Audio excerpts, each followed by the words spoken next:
17 जुलाई 2016 को उत्तर प्रदेश के हापुड़ की एक नहर में कुछ लोगों को एक महिला की लाश तैरती हुई दिखाई देती है। उन को किसी अनहोनी का एहसास हुआ और देखते ही देखते वहां पर लोगों की भीड़ जमा हो गई। वहां पर मौजूद सभी लोग इस बात से हैरान थे कि आखिर इस नहर में लड़की की लाश कहां से आ गई। इसलिए उस इलाके के रहने वाले लोगों ने फौरन इस घटना की जानकारी पुलिस को दे दी। सूचना मिलते ही पुलिस तुरंत घटनास्थल पर पहुंच गई। इसके बाद पुलिस ने सबको नहर से बाहर निकलवाया। साथ ही पुलिस ने देखा कि वहीं पास में ही एक सेंट्रो कार भी खड़ी है, जिससे पुलिस ने अनुमान लगाया कि शायद लाश को इसी सेंट्रो कार में यहाँ लाया गया और उसे नहर में डाल दिया गया। इसलिए पुलिस ने उस कार की छानबीन करनी शुरू कर दी, लेकिन कार से उन्हें कोई भी सुराग नहीं मिला।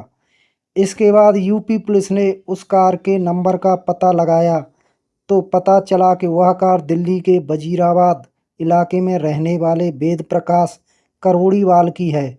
लेकिन जब पुलिस नॉर्थ दिल्ली के वजीराबाद में करोड़ीवाल के फ्लैट पर पहुंची तो उस महिला के माता पिता और भाई घर पर नहीं थे। उनके घर पर ताला लगा हुआ था। पुलिस ने आसपास के लोगों से पूछताछ की तो पड़ोसियों ने बताया कि उनके बारे में किसी को कोई भी जानकारी नहीं है कि आखिर ये पूरा परिवार कहाँ चला गया है। इसके बाद पड़ोसियों ने लड़की की पहचान नैना करोड़ीवाल के तौर पर की, जिसकी उम्र लगभग 21 साल की थी और वह दिल्ली यूनिवर्सिटी में पढ़ाती थी। यूपी पुलिस ने इस केस को इस एंगल से देखा था कि जरूर नैना का किसी लड़के के साथ अफेयर होगा और घरवाले उसके खिलाफ होंगे। इसलिए समाज में अपनी इज्जत बचाने और बदनामी के डर से लड़की के परिवार वालों ने मिलकर उसकी हत्या कर दी। यूपी पुलिस ने इस मामले की छानबीन की तो उसमें महिला पुलिस के हाथ ज़्यादा कुछ नहीं लगा, क्योंकि महिला का पूरा परिवार ही गायब था। इसलिए पुलिस ने जब इस केस की चार्जशीट कोर्ट में पेश की तो पुलिस ने इस हत्याकांड को ऑनर किलिंग का मामला बताया और कोर्ट में कहा कि लड़की के घरवाले उसकी हत्या करने के बाद घर से फरार हो गए हैं। पुलिस की रिपोर्ट और सारे बयानों को सुनने के बाद कोर्ट ने नैना के पूरे परिवार को भगोड़ा घोषित कर दिया था। देखने से तो ऐसा ही लग रहा था जैसे यह केस पूरी तरह से ऑनर किलिंग का ही था और अब ख़त्म हो गया है।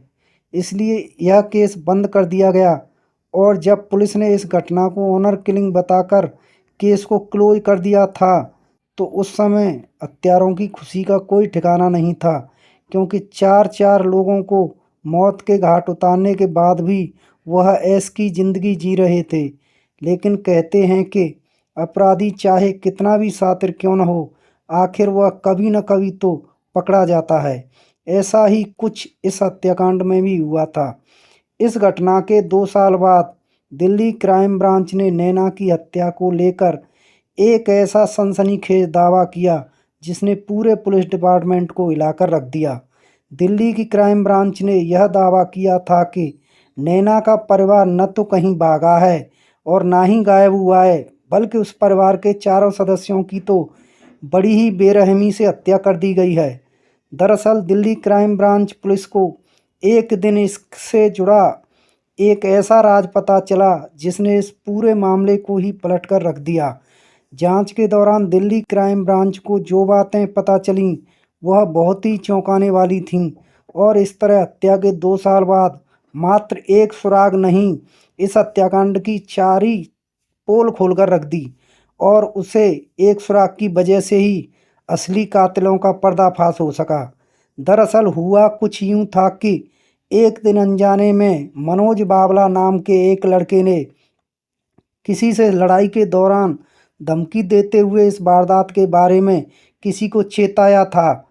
उसने सेखी बघाड़ते हुए कहा था कि 2 साल पहले भी उसने कई लोगों का मर्डर किया था, लेकिन आज तक क्राइम ब्रांच पुलिस भी उसे पकड़ नहीं पाई है। और फिर यह बात किसी तरह दिल्ली के क्राइम ब्रांच पुलिस तक पहुंच गई। इसके बाद पुलिस ने इस केस की जांच फिर से शुरू कर दी और अब ऐसा लगने लगा था कि अब तो वेद प्रकाश फैमिली के हत्यारों को क्राइम ब्रांच पुलिस धर दबोचेगी। लेकिन दोस्तों, इस कहानी में फिर से अचानक कुछ ऐसा हुआ कि जिसने पुलिस को भी घुमाकर रख दिया। दरअसल जब इस केस की जांच करते हुए पुलिस मनोज बावड़ा तक पहुंची तो तब तक उसकी रोड एक्सीडेंट में मौत हो चुकी थी। यानी पुलिस के हाथ एक बार फिर से खाली थे। लेकिन फिर भी पुलिस ने हार नहीं मानी। पुलिस अपनी जांच में पूरे जी जान से जुटी रही और फिर जांच करते हुए पुलिस को पता चला कि मनोज बावला की दोस्ती अभिषेक पाल नाम के एक लड़के के साथ थी। पुलिस को अभिषेक पर शक हुआ तो शक के आधार पर पुलिस ने उसे अरेस्ट कर लिया। लेकिन अब सवाल यह था कि आखिर इस परिवार से किसी को क्या दुश्मनी हो सकती थी जिसके कारण इस पूरे परिवार को ही मौत के घाट उतार दिया गया था, और इसके पीछे हत्यारों का असल मकसद क्या था। और अगर नैना की लाश हापुड़ की नहर से मिली थी तो घर के बाकी लोगों की लाशें कहाँ थीं। ऐसे बहुत से सवाल थे जो पुलिस के दिमाग में भी आ रहे थे। और अब इन सवालों के जवाब पाने के लिए पुलिस ने अभिषेक पाल से पूछताछ शुरू की। तो पहले तो अभिषेक ने पुलिस को गुमराह करने की बहुत कोशिश की, लेकिन जब पुलिस ने थोड़ी सख्ती दिखाई और उस पर अपना प्यार बरसाया तो अभिषेक टूट गया। इसके बाद अब अभिषेक पाल ने पुलिस के सामने कुछ ऐसे दिल दहलाने वाले खुलासे किए जिन्हें सुनकर पुलिस के भी होश उड़ गए। लेकिन अभिषेक पाल ने पुलिस को ऐसा क्या बताया था, उसके बारे में जानने के लिए हमें इस घटना से पहले के समय में जाना होगा। दरअसल वजीराबाद के रहने वाले वेद प्रकाश करौंदीमल एक फाइनेंशियल थे। इसके अलावा दिल्ली में मजनू का टीला नाम की जगह पर उनका कपड़ों का भी व्यापार था। यानी उनके पास पैसों की कोई कमी नहीं थी, इसलिए उनकी ज़िंदगी में सब कुछ बहुत अच्छा चल रहा था। उनके परिवार में उनकी पत्नी साधना और बेटी नैना के अलावा एक बेटा शिवम भी था। ये पूरी फैमिली बहुत हंसी खुशी से अपनी ज़िंदगी जी रही थी। लेकिन तभी अचानक एक दिन कुछ ऐसा हुआ जिसकी वेद प्रकाश परिवार ने कभी कल्पना भी नहीं की थी और जिसकी वजह से इस पूरे परिवार को ख़त्म कर दिया गया। दरअसल वेद प्रकाश की दुकान पर रितेश कटियार नाम का एक लड़का काम करता था। उसे ऐसा लगने लगा था कि इस नौकरी से वह अपने परिवार की ज़रूरतों को पूरा नहीं कर पा रहा है, इसलिए वह अपना बिजनेस शुरू करना चाहता था। लेकिन कोई भी काम शुरू करने के लिए सबसे पहले इंसान के पास पैसा होना बहुत ज़रूरी है, जो रितेश के पास नहीं था। उसने इस बारे में वेद प्रकाश से बात की और उन्हें अपनी मजबूरी बताते हुए कहा कि उसके पास काम की शुरुआत करने के लिए पैसे नहीं हैं। इस पर वेद प्रकाश उसकी मदद करने के लिए तैयार हो गए और इस तरह से रितेश कटियार ने अगस्त 2015 में वेद प्रकाश करोड़ीवाल से 9 लाख रुपए का लोन लिया। जिस समय रितेश ने कर्ज लिया था उस समय अभिषेक पाल उसका गारंटर बना था। इसके बाद रितेश ने वेद प्रकाश को बाल की दुकान भी किराए पर ले ली और इस तरह वेद प्रकाश करोड़ीवाल की मदद से अब रितेश ने अपना काम शुरू कर दिया था। शुरू में तो सब कुछ ठीक ठाक चलता रहा और हर महीने रितेश कटियार वेद प्रकाश को लोन की किस्त भी दे दिया करता था। लेकिन कुछ समय बाद उसका बिजनेस दिन ब दिन खराब होता चला गया और उसे नुकसान होने लगा। लगातार नुकसान होने की वजह से अब रितेश के लिए हर महीने लोन की किस्त भरना और दुकान का किराया दे पाना बहुत मुश्किल हो गया था। जब रितेश कटियार ने कर्ज की किस्त और दुकान का किराया देना बंद कर दिया तो पहले तो वेद प्रकाश करोड़ीवाल ने उसे प्यार से समझाया कि वह समय पर उन्हें उनका पैसा दे दिया करे। लेकिन फिर भी जब रितेश कटियार ने उनको समय पर पैसा नहीं दिया तो वेद प्रकाश ने उस पर अपनी पैसे देने के लिए प्रेशर बनाना शुरू कर दिया। बस इसी बात को लेकर उन दोनों में आए दिन बहस होने लगी थी। पैसों की वजह से उन दोनों के बीच में बहुत ज़्यादा कहासुनी भी हो गई थी।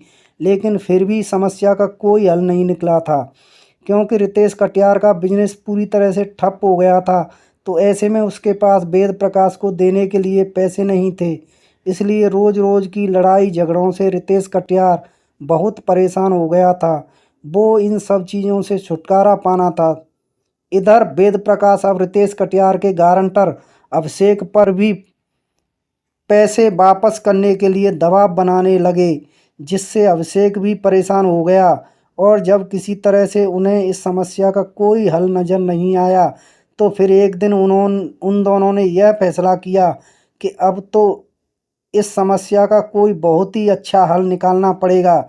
यानी अब उन्हें कुछ ऐसा करना होगा कि जिससे यह मामला पूरी तरह से सॉल्व हो जाए। और फिर उन दोनों के शैतानी दिमाग में एक ऐसा घिनौना आइडिया आया जिसने इंसानियत को शर्मसार कर दिया, क्योंकि अब वो दोनों कुछ बहुत ही भयानक करने वाले थे।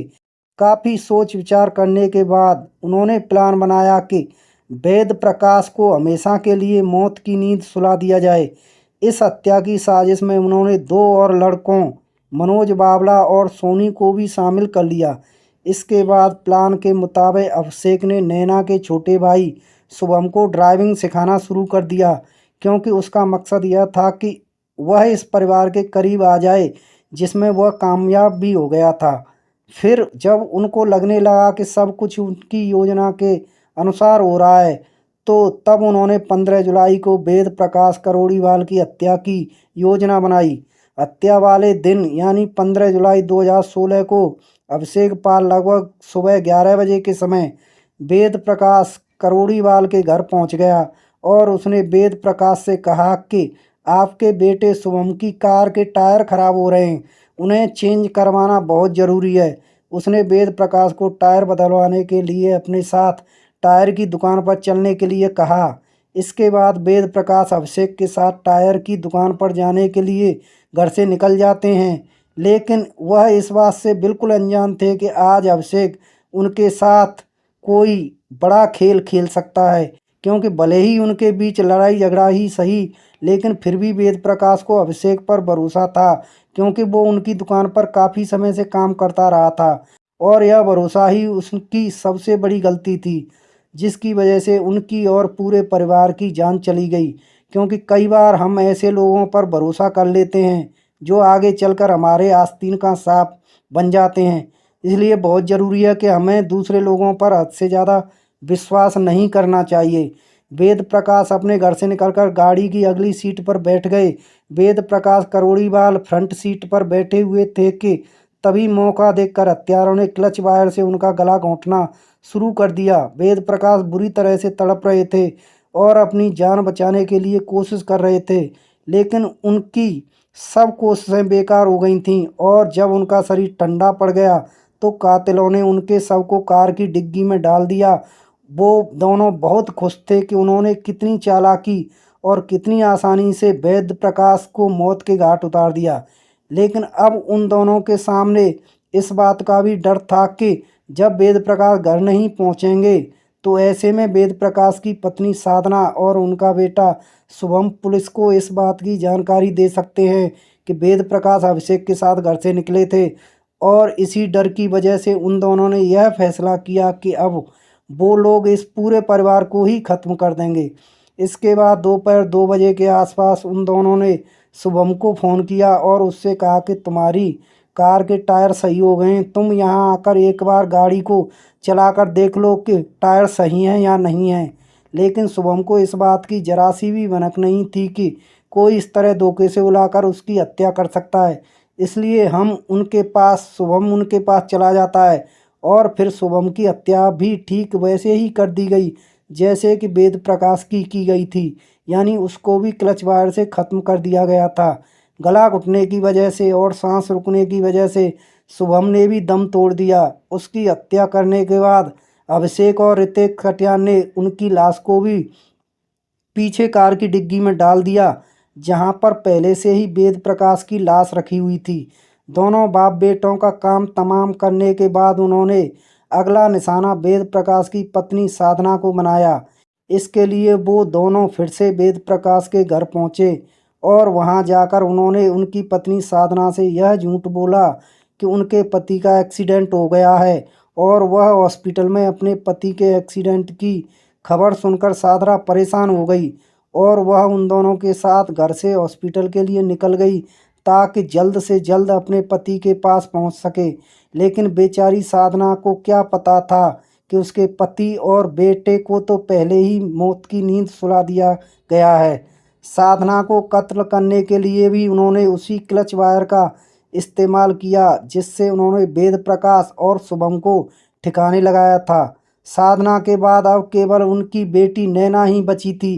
इसके बाद रात 9 बजे के करीब वो दोनों आरोपी फिर से वेद प्रकाश के घर जाते हैं और नैना को भी वही एक्सीडेंट वाली झूठी कहानी सुनाते हैं जो उन्होंने उनकी माँ साधना को सुनाई थी। नैना उनकी बातों में आ जाती है और उनके साथ घर से निकल जाती है। रास्ते में नैना की भी क्लच वायर से गला घोंटकर हत्या कर दी जाती है और इस तरह एक हंसते खेलते परिवार को कुछ ही मिनटों में मौत की नींद सुला दिया गया। लेकिन हत्यारों को अपने किए पर न तो कोई अफसोस था और ना ही कोई दुख। हालांकि ऐसे लोग तो इंसान कहने के लायक भी नहीं होते। और अब उन्होंने जब पूरे परिवार को ख़त्म कर दिया तो उसके बाद वो लोग उन सभी लाशों को लेकर एक स्कूल में गए जो बिल्कुल सुनसान पड़ा था और वहाँ पर कोई आता जाता भी नहीं था। इसके बाद वो लोग उन चारों लाशों को वहीं पर फेंक कर वापस आ गए। इसके बाद 16 जुलाई की रात को भी एक बार फिर से वह चारों इस स्कूल में गए और उन्होंने सभी लाशों को एक एक करके कंबल में लपेटा और एक बार फिर से कार की डिग्गी में रख लिया। लेकिन इस बार इस्तेमाल की गई कार वेद प्रकाश की थी और यह वही सेंट्रो कार थी जो हापुड़ की नहर के पास मिली थी।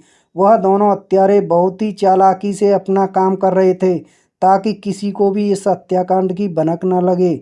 इसलिए उन्होंने उन शवों के ऊपर परफ्यूम से भरी हुई पूरी बोतल उड़ेल दी थी ताकि किसी को बदबू न आ सके। इसके बाद हत्यारे सेंट्रो कार को लेकर यूपी के हापुड़ पहुंच गए और वहां पर अपर गंगा नहर में उन चारों लाशों को डाल दिया। फिर अगली सुबह कुछ लोगों ने महिला की लाश को नहर में देखा जिसके बाद पुलिस को बुलाया गया। नैना की लाश मिल गई थी लेकिन बाकी 3 लोगों की लाशों के बारे में आज तक कुछ भी पता नहीं चल सका है। इसके बाद इस हत्याकांड के मुख्य आरोपी रितेश कटियार ने डिप्रेशन के चलते साल 2017 में सुसाइड कर लिया था। सोनू की भी मौत हो चुकी थी और बाबला भी सड़क दुर्घटना में मारा गया था। अब जरा किस्मत का खेल तो देखिए, इन लोगों ने 1 साल पहले 4 बेकसूर लोगों को मौत के घाट उतारा था और इस साल घटना के 1 साल बाद ही खुद भी इस दुनिया से चले गए। दिल्ली क्राइम ब्रांच पुलिस ने हत्या के मास्टरमाइंड अभिषेक पाल को गिरफ्तार करके अपनी आगे की जांच शुरू कर दी थी जिससे ये पूरा मामला खुलकर आ गया। लेकिन यह मामला अभी भी कोर्ट में चल रहा है और हत्या आरोपी अभिषेक को कड़ी से कड़ी सज़ा जरूर मिलेगी। लेकिन अगर यूपी पुलिस साल 2016 में इस मामले को ऑनर किलिंग का केस नहीं मानती तो शायद अभिषेक पाल इतने समय तक ऐश की ज़िंदगी नहीं गुजार सकता था। लेकिन पुलिस के सामने भी यह केस कुछ इस तरीके से आया था कि जांच के दौरान पुलिस को यह ऑनर किलिंग का ही मामला लगा था क्योंकि हत्यारे ज़रूरत से ज़्यादा चालाक थे जिन्होंने इस हत्याकांड के प्लान को बहुत ही शानदार तरीके से बनाया था। लेकिन कहते हैं कि पाप का घड़ा कभी न कभी बढ़ता ज़रूर है और फिर वह फूटता भी ज़रूर है। हर इंसान को अपने कर्मों का फल भुगतना पड़ता है। ठीक वैसा ही इस केस में भी हुआ। आपको क्या लगता है आखिर यूपी पुलिस ने सही से इस केस की इन्वेस्टिगेशन क्यों नहीं की होगी? और आपके हिसाब से क्या वेद प्रकाश ने रितेश कटियार को पैसे देकर गलती की थी या उन्हें रितेश कटियार और अभिषेक पाल पर अपने पैसे वापस लेने के लिए ज़रूरत से ज़्यादा दबाव बनाना नहीं चाहिए था?